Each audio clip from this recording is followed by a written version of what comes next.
வணக்கம் நண்பா, welcome to Kallapatti Tamil. இனி நம்ம பார்க்க போகிறது என்னன்னா, ஹிந்திலேருந்து தமிழில் ரீமேக் பண்ண திரைப்படங்களை பற்றி தான் இனி நம்ம பார்க்க போகிறோம். ஹிந்தியில் ஜுக்னு, தர்மேந்திரா. தமிழில் கமலஹாசன், குரு. இது ஒரு மாஸ் ஃபேஸ் ஆஃப். ரீமேக்கில் என்ன different? Let's find out. Video மறக்காம முழுசா ஸ்கிப் பண்ண பாருங்க.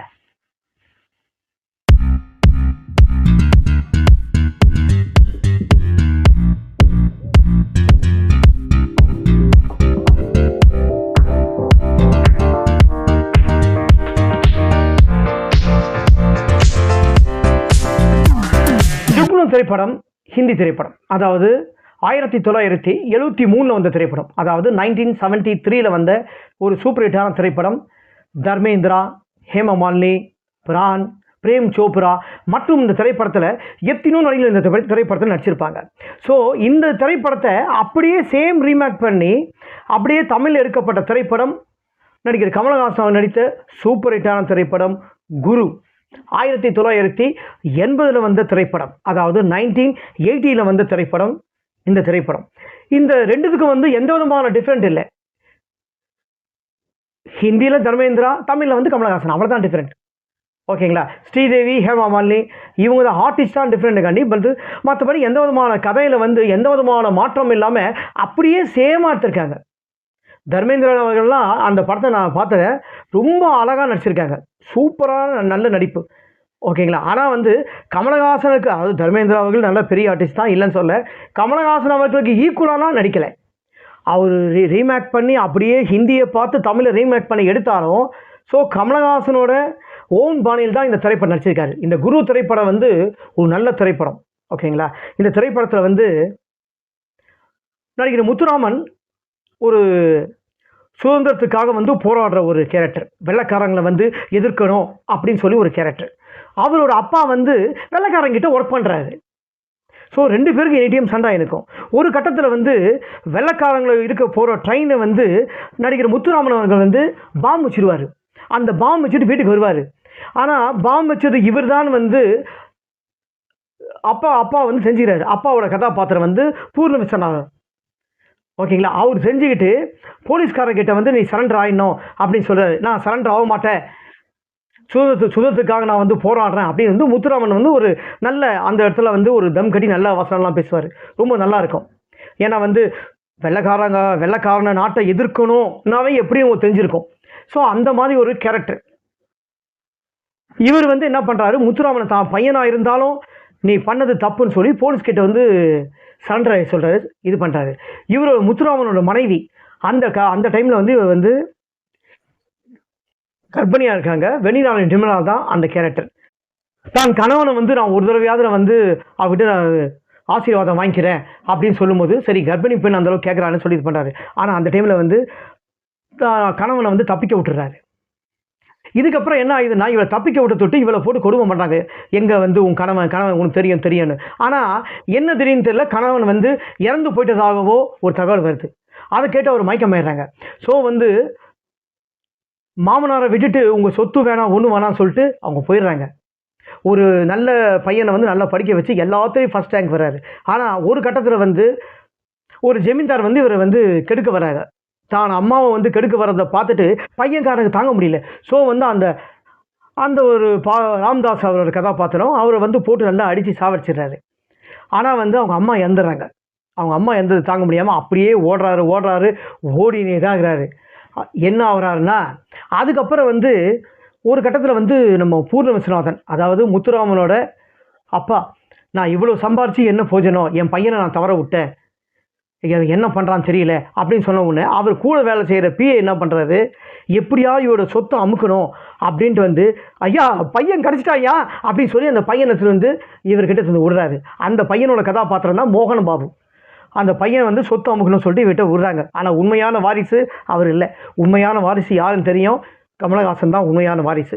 ஒரு கட்டத்தில் அவர் திருட ஆரம்பிச்சிடறாரு. திருடி அவரே எடுத்துக்கலுங்க. அநாத பள்ளிக்கூடக்கு நல்லா அள்ளி தராரு, இல்லாதவங்களுக்கு தராரு.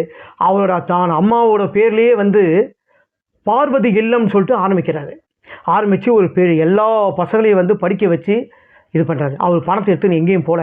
ஆனால் அந்த பார்வதி இல்லத்துக்கு நிறைய பேர் டொனேஷன் தராங்க, இது பண்ணுறாங்க, எவ்வளோ அதெல்லாம் சொல்லிட்டு தான் இருக்காங்க. அப்பாவோட இதில் சொல்லுன்னா, கையாளாதவன் தான் அப்பாவோட பேரை வந்து கைத்தடியாக உபயோகப்படுத்துவான். நான் எங்கள் அப்பா பேரை உபயோகப்படுத்த மாட்டேன், நான் ஒன்றும் கையாளாதவன் இல்லை அப்படின்னு வந்து சொல்லுவார் கமலஹாசன் அங்கங்கே. அதே மாதிரி அதுக்கு முன்னாடி வந்து கதாநாயகனோட அப்பா முத்துராமன் வந்து அவரோட அப்பா கிட்ட வந்து இந்த சேம் டைலாக் சொல்லுவார். கையாளாதவன் தான் அப்பாவோட பேரை வந்து கைத்தடியாக உபயோகப்படுத்துவான் அப்படின்ட்டு. ஸோ இந்த மாதிரி வந்து முத்துராமன் அவர்கள் சாவலை, ஒரு கட்டத்தில் உயிரோடு தான் இருக்கிறாரு.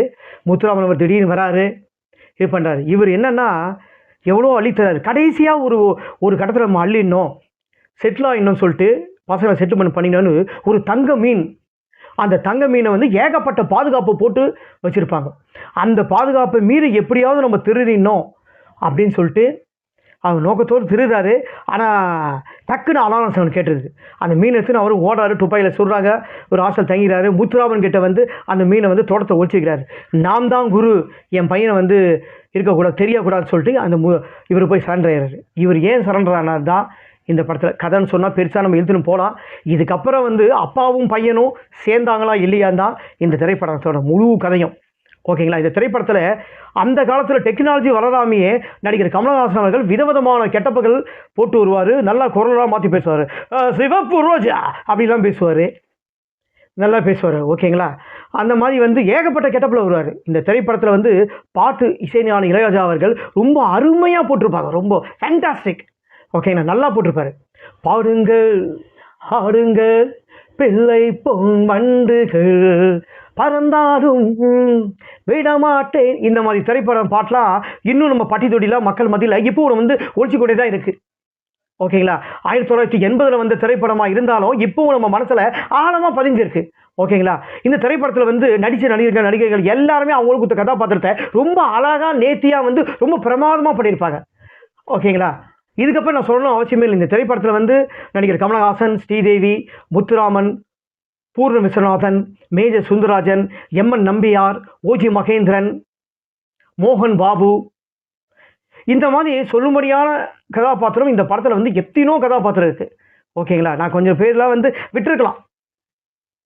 ஸோ இந்த ரீமேக், ஹிந்தி ரீமேக்கோ இதுக்கும் என்ன டிஃப்ரெண்ட்டுன்னா, எந்த டிஃப்ரெண்ட் இல்லை. நடிகர் கமலஹாசனோ தர்மேந்திராவோ நடித்தாலும் கமலஹாசன் நடிப்பு ரொம்ப பிரமாதமாக இருக்கும். இந்த படத்தோட இசைஞானி இளையராஜா, இந்த படத்தோட டைரக்டர் ஐவி சசி ரொம்ப அழகாக பண்ணியிருப்பார். இந்த திரைப்படத்தை இப்போ தான் வந்து ரீலீஸ் பண்ணோன்னா இன்னும் வந்து மக்கள் மத்தியிலையும் சரி, இப்போ இருக்க நியூ ஜென்ரேஷனில் வந்து இந்த படங்கள்லாம் வந்து பார்த்துருக்க மாட்டாங்க. ஓ, கமலஹாசன் 1980 வந்து இந்த அளவுக்கு டெக்னாலஜி வராமல் நல்லா நடிச்சிருப்பாரா அப்படின்னு ஒரு பார்க்குறவங்க மனசில் ஆழமாக பதியும். இது என்னோடய தனிப்பட்ட முறையிலும் கருத்து, சினிமாவோட பார்க்குற ரசிகர்களும் கருத்து. ஃப்ரெண்ட்ஸ், ஹிந்திலேருந்து தமிழில் ரீமேக் பண்ண திரைப்படங்களை பற்றி எத்தனோ காணொலி நம்ம போட்டிருக்கோம். இன்றைக்கி வந்து நம்ம வந்து பார்த்தது ஜுக்னு திரைப்படம் பற்றியும், அது அப்படியே சேம் ரீமேக் பண்ண திரைப்படம் நடிகர் கமலஹாசன் நடித்து வெளிவந்த திரைப்படம் குரு திரைப்படம் பற்றியும் நான் உங்களுக்கு கொடுத்துருக்கேன். இதே மாதிரி அடுத்து வந்து பார்த்திங்கன்னா சைனா டவுன் ஹிந்தி திரைப்படம். இந்த ஹிந்தி திரைப்படத்தை பார்த்து அப்படியே தமிழில் ரீமேக் பண்ண திரைப்படம் ஒரு பிரம்மாண்டமான வெற்றியான திரைப்படம். ஒரு பிரபலமான நடிகர் வந்து அந்த ரீமேக் பண்ண படத்தில் வந்து நடிச்சிருப்பார். அந்த திரைப்படத்தில் எந்த நடிகர் நடிச்சிருப்பார்? இந்த சைனா டவுன் திரைப்படத்தில் எந்த நடிகர் நடிச்சிருப்பார்? யார் நடிச்சிருப்பாங்க? ஒரு பிரபலமான நடிகர் தான் நடிச்சிருக்காரு. அந்த படம் வந்து சூப்பர் ஹிட்டான திரைப்படம். அந்த திரைப்படம் வந்து என்ன திரைப்படம்? ஓல்டு திரைப்படம் தான், தமிழும் ஓல்டு திரைப்படம் தான், ஹிந்தி ஓல்டு திரைப்படம் தான். இருந்தாலும் பார்க்குற ரசிகர்களுக்கு உங்களுக்கு ஒரு சின்ன கருத்து, இந்த திரைப்படத்தில் எந்த நடிகர் நடிச்சிருப்பாருன்ட்டு மறக்காமல் கமெண்ட் பாக்ஸில் உங்கள் கருத்தை வந்து பதிவு பண்ணுங்கள். Kallapatti Tamil YouTube channel subscribe பண்ணுங்கள், லைக் பண்ணுங்கள், கமெண்ட் பண்ணுங்கள், ஷேர் பண்ணுங்கள்.